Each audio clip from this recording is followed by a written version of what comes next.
I'm joined by heavyweight star Jermaine Franklin. Jermaine, welcome. How you doing? I'm doing good. How you doing? Amazing. And welcome back to the UK. You're, of course, no stranger to being in the UK. You were training here just a few weeks ago prior to your fight being postponed with Moses Itauma due to injury.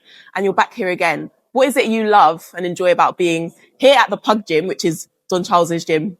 I just love the environment, professional environment, good fighters, get good advice, good leeway, stuff like that. Yeah, absolutely. Just a overall gym vibe. Yeah. And of course, you're from Michigan. So how do you compare the UK to Michigan in terms of the fans, the vibe, the culture? Are there any similarities and differences you would say? I would say similarities. Like I got decent fans back home. I get a lot of love back home, but out here it's crazy. Like being a boxer out here is crazy. You get a lot of love, you get a lot of support. The UK really loves boxing, so I appreciate it all. Absolutely. And aside from the fans, I need to ask this question because every American I speak to says that they don't like the UK food. What do you think of the food in the UK? It took a minute to grow. Okay.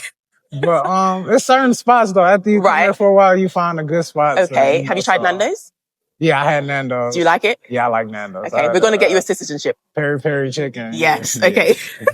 You're the first American I've spoken to that actually likes our food. I'm really happy to hear. Okay, so of course we're back here right in the middle of training camp. And of course, you've got your fight against Moses Itauma happening in just 2 weeks' time on March the 28th. Now, of course, Moses Itauma is young, hungry, and explosive. What were your initial thoughts when the fight was proposed to you? Really just who he is, how we gonna take him down. Let's make a game plan. I really don't get too caught up in the extra details. Right. Okay. But I hear a lot of people scared of him, so Exactly. I love a challenge. So straight away you jumped at the opportunity. Yeah. Okay, absolutely. And what do you think of Itauma as a fighter in terms of his style, his capabilities, his skills? What do you make of him? I like Moses as a fighter. He got good skills from what I've seen. I like his punches, his punch output, how he puts certain stuff together. Yeah, okay. And of course, for you to go into a fight like this, there would have to be something that you're doing better than Itauma. So what do you think you have that he doesn't? Experience. I got more experience than him. I got some late game tricks, Yeah. I don't know if he developed any yet, but I got some tricks in the ring that I can use and expose different stuff. So don't give away too much of my game plan. Yeah, of course. I just think it's things I could do that he can't. Okay, and what would a win against Itauma do for you in your career? Where would that position you in terms of the top heavyweights? It put me in a position to go for a title. That's the goal, to go for one of these world titles. So after this fight, I'm looking for whoever got a belt. Yeah, absolutely. And of course, Jermaine, you have fought in the UK before. You've gone the distance with two of the UK's top heavyweights, including Anthony Joshua and Dillian Whyte. We'll get to Dillian Whyte in just a moment, but starting off then with Anthony Joshua, you fought against Anthony Joshua at the O2. That was a huge event, bright lights. It doesn't get much bigger than those nights. What did you learn from a fight like that you'll take with you into the fight with Moses Itauma? You just got to be prepared. Can't be looking for stuff to happen or stuff to be called your way. So you just got to be prepared. You got to be ready to get down and dirty. Yeah. And do you feel like that fight cemented you in the heavyweight division and really let people know this is who I am as a fighter? I still got more to prove than that fight. But it woke some people up and let people see me. Yeah. Definitely. And then of course your fight against Dillian Whyte. Now that fight was extremely controversial because I think a lot of fight fans and also the boxing community believe that you actually won that fight. Now, how did it feel for you mentally to not have your glove raised at the end of the night?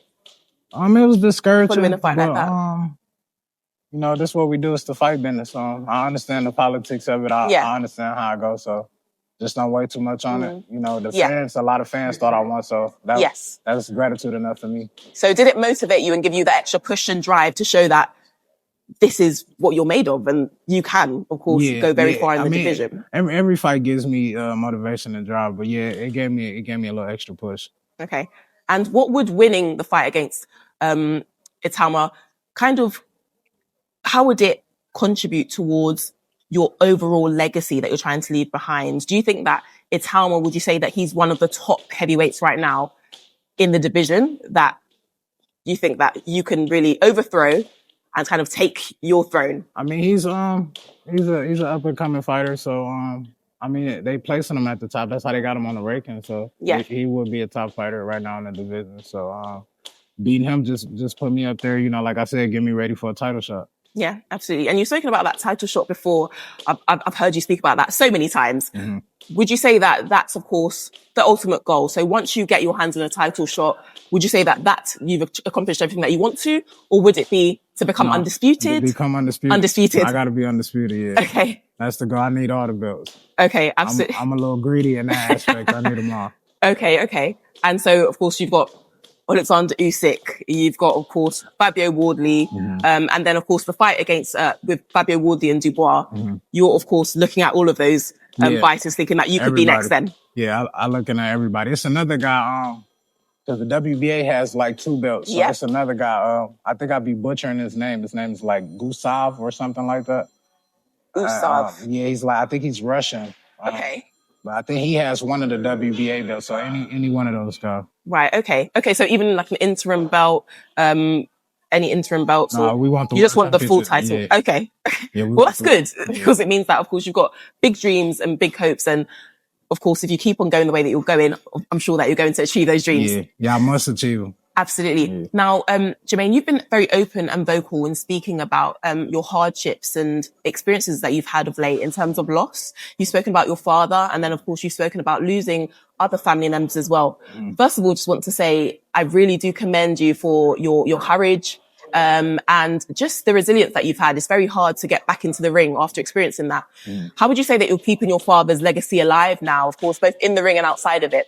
I'm just making him happy. You know, he loves what I did. So, you know, me continuing on and continuing my legacy, I know it'll make him happy. So I figure that's honoring him in a way. And outside the ring, I'm just a family man. He loves that. So, you know, in both aspects, that'll be honoring his legacy in a way, Absolutely. And of course, you're doing a great job in doing so, I would say. And Jermaine, of course, we've had a little chat about your community back home in Michigan. And you've said to me, of course, that you don't often see people getting to the level that you're on and reaching those heights from the community that you come from. It is a bit of a dangerous area as well, but you've managed to, of course, come out and achieve great things. What does it mean to you to be a beacon of hope and faith in your community? It means everything to me to be an inspiration. You know, I was inspired by certain people. Everybody might not have boxed, but you know, certain people from our city inspired me. So just to be added to that legacy of somebody that can inspire others to do anything I feel a huge honor from that. Yeah, absolutely. And then, of course, the younger generation as well. Have you managed to connect with many of your young fans? Some.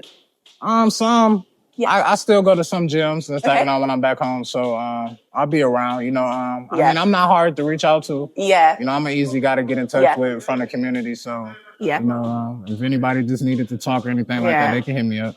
Amazing. And what's it like if you're out just living your day-to-day life, going shopping, etc.? Do you get stopped a lot in your area? Do people recognize you much? Sometimes I used to.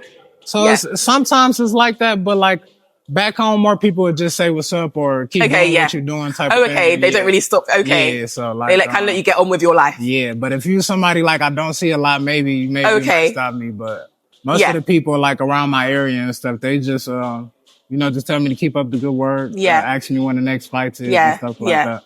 Yeah, and that must be extra special for you. Of course, you're a father as well. You mentioned being a family man as well. So what kind of reaction do your children normally have to seeing their dad on TV? So they like it to a extent, but my baby Charlie, she is like she can deal with it, but she can't deal with it at the same time. Daddy's little girl. She done been at fights I done won, and I come out there and she's crying and stuff like that. So, but they tend to like it though. Yeah. Will they be coming over? No, I have to give them passports. I got to get them some passports. Oh, okay.